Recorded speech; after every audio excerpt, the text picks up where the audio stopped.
সিটটাতেই বসি। তো আজকেও আমরা এখানেই বসলাম।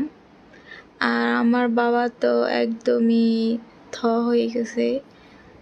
যাই হোক, ওকে আমি একটু খেলার জন্য এখানে নিয়ে আসলাম।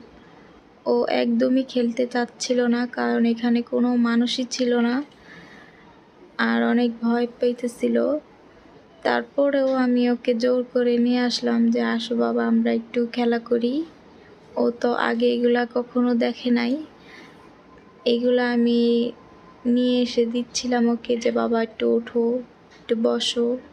ও কিছুতেই বসতে চাচ্ছিল না, শুধু বাহিরে চলে যাচ্ছিল, কারণ এটা ওর নতুন অভিজ্ঞতা। যাই হোক, আমি একটু জোর করে ওরে বসিয়ে দিয়েছিলাম।